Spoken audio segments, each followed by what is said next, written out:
All right, let's dive into something a little different today. Different how? Well, we're talking sales, Oh, okay. but not just like basic sales 101 stuff. Right. This is advanced selling for dummies. By Ralph Roberts. Yeah, exactly. Okay, cool. And, even if someone listening doesn't think they're like a salesperson, I have a feeling there's going to be some stuff in here that's really useful. For sure. I mean, what I found interesting about the book was that, sometimes these books can be a little dry. Oh, yeah. Like super theoretical. Totally. And Roberts isn't like that at all. He's a real salesperson. He's like a top performer. Yeah, and he has all these stories. Yeah. Like, I think one of them... I know what you're going to say. Oh, you do? I think so. The nail. Yeah, he bought a giant nail. From the Uniroyal tire. Yeah, the giant tire. Just to use as like a branding thing. I mean, who does that? Right. I mean, Talk about memorable. That's Roberts in a nutshell. Yeah, and there are stories like that all throughout the book. Oh, yeah. It's definitely not a boring read. No, and beneath all those crazy stories, there's this, real message about mindset. Oh, okay. He sees selling not just about pushing a product, okay, but about helping people. Helping people. I'm a little skeptical. Yeah. How is selling helping people? Well, he talks about, instead of forcing something on someone. Right. It's about understanding their deeper needs and their motivations. Okay. And then tailoring your approach. So it's less about the pitch and more about understanding them. Collaborating and problem solving. Okay. Interesting. Yeah, and one thing he talks about that I thought was cool is this idea of mirroring. Mirroring. Yeah, have you heard of that? I've heard of it, but remind me. Okay, so let's say you have a client. Yeah. And they're super high energy. Okay. And they love talking on the phone. Yeah. Instead of, you being your normal chill self. Right. And trying to schedule a formal meeting. Yeah. You mirror their energy. Okay. You speed up your pace. So you match them. Yeah, you match their style. Okay. So they feel understood. So it's not about changing who you are. Right. It's about adjusting. Just adjusting your style. Interesting. To build that rapport. Okay, I like that. Yeah, and he takes this whole relationship building thing. Okay. Even further with what he calls R-commerce. R-commerce, what's that? So it's this idea that you build genuine relationships long before you need anything. So like the old saying, yeah, make friends before you need them. Exactly. Okay, but how do you do that? It's all about being proactive. Okay. So join that Facebook group, volunteer for that organization. I see. Where you're going to meet people that you might want to work with in the future. Like plant the seeds. Plant the seeds. Okay. So you're not just waiting for opportunities, you're creating them. Okay, so we've got this mindset shift. No. And we've got relationship building. But what about when you're doing all this stuff? Yeah. And you're still hitting the wall? That's a good question. What does he say about that? Well, he talks about these 4 big limitations. 4 limitations? Yeah, that can hold anybody back. Not just salespeople? Not just salespeople. Okay, give it to me. Okay, so the first one is the wrong product or service. Okay, meaning? Meaning you can't be successful if you don't believe in it. You're not passionate about it? Right, your heart's not in it. Yeah. The second one is targeting the wrong customers. Ooh, I think we all know some of those. Yeah, the energy vampires, the ones who are always complaining. Taking every time. Yeah, not really giving you much back. Yeah, what does he say about those? He says identify them. Okay. And move away from them. So, fire those clients. Essentially, yeah. Okay. Which can be hard. Yeah. But it allows you to focus on the good ones. The ones that are a good fit. Exactly. Okay, that's number 2. Number 3. Hit me. Working for the wrong company. Ooh, that's a tough one. Yeah. But, I mean, you can't just jump ship every time things get rough. No, but he says you have to take ownership. Okay. Ask yourself, are you getting the support you need, the resources you need to really thrive? Okay. And if not, then it might be time. It might be time to move on. Okay, so advocate for yourself. Yeah. Find the right environment. Exactly. Okay, I'm liking this so far. Yeah. What's number 4? Poor time management. Ooh, yeah.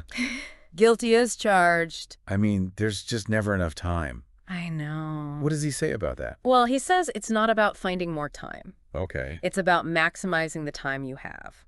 I see. He's a big believer in delegation. Even if you don't have a team? Even if you're just a solopreneur. Okay, so it's about figuring out what are your strengths? Yeah, what you're good at. What you're good at. And then outsourcing the rest. Okay, so you could hire someone? Oh, use technology? Yeah, there's all sorts of tools out there. Or just say no to things. Yes, exactly. Okay, so reclaim your time. Yes. Focus on what matters. I'm liking this. This is going to be good. I think so. This is just the beginning. Okay, so what else does he have for us? We've got lots more to cover. All right, let's do it. Let's dive in. So, one thing that kind of surprised me in the book Oh, yeah. was a whole section on, like, cultural differences. Really? Like, selling to people from different cultures. Oh, that's interesting. Yeah, like a whole chapter on it. Okay. I mean, it makes sense. Yeah. What works in one place might not work in another. Exactly. What did he say about that? Well, one thing he debunked was this myth that you can only really connect with customers from your own background. Like your own culture? Yeah. Yeah, that seems a little... I mean, yeah, a little outdated. Yeah, a little limiting. He's like, no, building trust and rapport that goes beyond any cultural boundaries. Okay. It's about respect and competence. Okay. And just genuine sensitivity. So being a good human. Basically. Okay. But, you got to be mindful of those nonverbal cues. Okay. Communication styles. Right, because those could be... Oh, totally different. Yeah, like a firm handshake here. Right. Might be offensive somewhere else. Yeah, exactly. So it's like learning a whole new language. Yeah. Even if you're speaking the same words. 100%. And he gives some tips. Okay, like what? Like mirroring your customer's body language. Okay. Being super aware of your tone of voice. So you're making them feel comfortable. Yeah, like you understand them. Even if their customs are different. Yeah, exactly. All right. What else? He also talks about negotiation. Ooh, that can be tricky. Oh, yeah, big time. With different cultures. He says, like in some cultures, negotiation is expected. Even after a contract is signed. Oh, wow. Which, to some people, that might seem like... going back on your word. Yeah. But he sees it as like an opportunity. Yeah, to strengthen the relationship. So be flexible. Yeah. Find a solution. Work together. Okay, that's interesting. So he really believes that embracing cultural differences can lead to better solutions. And better partnerships. 100%.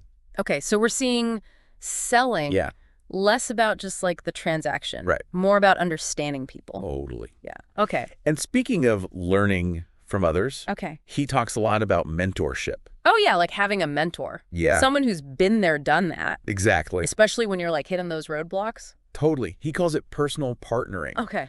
Finding someone who can hold you accountable and give you new perspectives. Yeah. Be proactive. Okay. Reach out to people you admire. Ask for advice. That's for guidance. Don't be shy. Don't be afraid to ask. Okay, so build your network. Build that support system. Okay, I like that. Because even the most successful people, they've had help along the way. Okay, so we've covered mindset, relationships, mentorship. What about like the tech stuff? Oh, that's a good question. Because the book is from 2007. Yeah, a while ago. Things have changed a bit. I'm sure. So what does he say about technology? Well, he was actually pretty ahead of the curve. Really? Yeah, I was surprised. What was he recommending back then? Well, he was a big fan of presentation software. Okay, like PowerPoint. Yeah, PowerPoint. Using visuals, to tell stories and stuff. That's still relevant today. Oh, yeah. Even though the software's changed. For sure. What else? Contact management software. Okay, to stay organized. Yeah, like Outlook. Keep track of your clients. Exactly. Okay, so those tools are still around. Yeah, some things never change. Some things change a lot, though. Oh, yeah, totally. Like, what about social media? Oh, good point. Was that even on his radar? It was just starting to emerge. Okay. But he could see the potential for connecting with customers online. I see. He liked blogs and forums where people could share ideas. So he was thinking about online presence. Yeah. Even back then. He was ahead of his time. It's interesting how some things stay the same and some things change so much. Totally.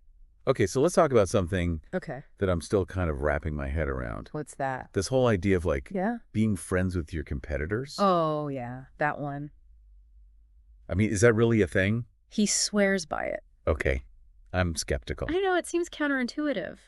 But tell me more. He says collaboration can actually create a better marketplace for everyone. For everyone, including the customers. Including the customers. So instead of like tearing each other down, you're working together. To raise the bar. Okay, but how does that actually work? Well, he says it can spark creativity and innovation. Like how? Well, think of it like cross-pollination. Okay. You're exposed to new ideas, new approaches. Right. You learn from each other. So you could like share resources. Yeah. Maybe collaborate on a project. Totally. That could be really cool. Yeah. And he also points out that it can help you reach a wider audience. Oh. Like if you pool your marketing efforts, you can tap into new customer bases I see. that you wouldn't have reached on your own. So it's not just about being friendly. Right. It's about being strategic. Yeah. Okay, I'm starting to see the potential here. Good. So competition doesn't have to be this like cutthroat battle. Exactly. It can be about Yeah. working together. Finding those win-win situations. Okay, this is making me rethink my whole approach. I told you it was a good book. This is great. I'm glad you're liking it. Okay, so what else does he talk about? Let's see, what else is in here? So much good stuff in here. Yeah, it's a really dense book. Oh, lots to unpack. I know, even for 3 episodes. Okay, so let's talk about something else that I think we can all relate to. Yeah. Time management. Uh-oh, my favorite. Because there's just never enough time. Never. It's like the universal problem. And it really is. So what does Roberts had to say about that? Well, he's got some practical tips. Okay. Like, first of all, he says, track your time. Oh, like literally write it down. Like keep a time log. For how long? He recommends a week. Okay. And note everything. Everything. Yeah, work stuff, personal stuff. Like just to see where it all goes? Yeah, because you might be surprised. Oh, I'm sure I would be. Like how much time you're wasting. Right, like on things that don't matter. Exactly. Okay, and then... You can analyze it. Okay. Identify those time wasters. Okay, so maybe it's like social media. Social media, meetings, Email. all that stuff. Okay. And then he says create a time budget. A time budget. Yeah, like you do with your money. Allocate time for different things. Yeah, so instead of just reacting to whatever comes up, you're planning it out. Being intentional. Exactly. With your time. And that includes scheduling time for non-work stuff. Okay, so like family time. Family time, hobbies. Self-care.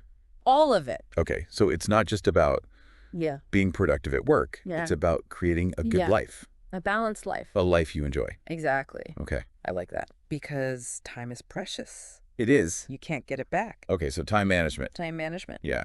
What else should we talk about? What about risk?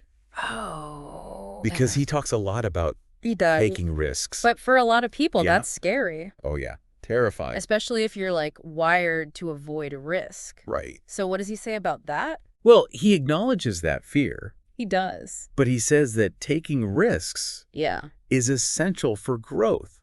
It's how you learn. It's how you push yourself. Yeah. And he encourages people to view setbacks as learning experiences. Not as failures. Not as failures. Okay, so fail forward. Fail forward. Exactly. Learn from your mistakes. And he also talks about the importance of support. Okay, like having people around you. Yeah, who believe in you. Who encourage you. When things get tough. To pick you back up. Exactly. Okay, so take risks, but don't do it alone. Find your people. Find your people. Build that community. Okay, I like that. Because we're not meant to do this alone. No, we're not.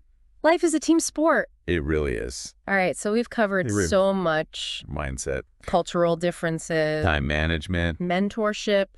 Competition. Risk. I mean, is there anything we missed?